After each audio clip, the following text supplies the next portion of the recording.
Assalamualaikum warahmatullahi wabarakatuh. Perkenalkan, nama saya Irdeanti Amir, peserta Laskar CPNS Mahkamah Agung Republik Indonesia.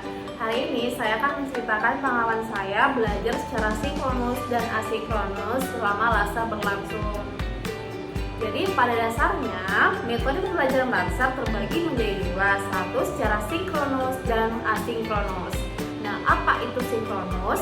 Sinkronus ini menggunakan metode seperti ceramah dari pemateri, penayangan film pendek, kemudian ada juga tanya jawab, kita bisa mengemukakan pendapat kita secara langsung, kemudian ada kuis-kuis yang interaktif, yang mana media yang digunakan itu menggunakan Zoom. Selanjutnya saya akan menceritakan pengalaman saya belajar secara sinkronus. Nah, pada fase ini itu sebenarnya lebih memudahkan kita untuk lebih memahami materi karena kita mendapatkan materi secara langsung dari pemateri. Dalam kegiatan pembelajaran ini juga pemateri akan menjelaskan mengenai materi Laskar yang ada, dan jika kita bingung kita dapat langsung bertanya kepada pemateri sehingga kita akan mendapatkan materi itu secara maksimal. Pemateri juga sering mencontohkan materi dengan perumpamaan-perumpamaan yang sederhana sehingga kita dapat lebih memahami substansi materi yang disampaikan.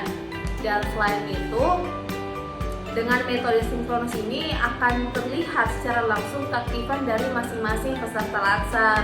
Tetapi juga terdapat kendala karena biasanya jaringan itu kadang tidak stabil sehingga ini akan menghambat proses pembelajaran.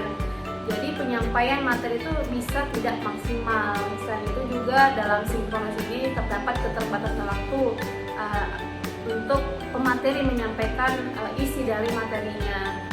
Nah, untuk kegiatan latihan secara asinkronus menggunakan aplikasi MOOC. Jadi pada web MOOC ini tersedia segala bahan atau materi yang diberikan selama Laskar berlangsung, sehingga kita bisa belajar mandiri karena bahan ajaran itu sebenarnya sudah tersedia dan kita tinggal download saja.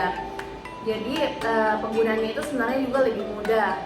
Selain itu pada MOOC juga terdapat materi yang menggunakan video. Jadi kalau misalnya kita bosan dengan materi yang berupa PDF atau tulisan yang banyak-banyak itu, kita bisa menyelinginya dengan menonton video yang ada.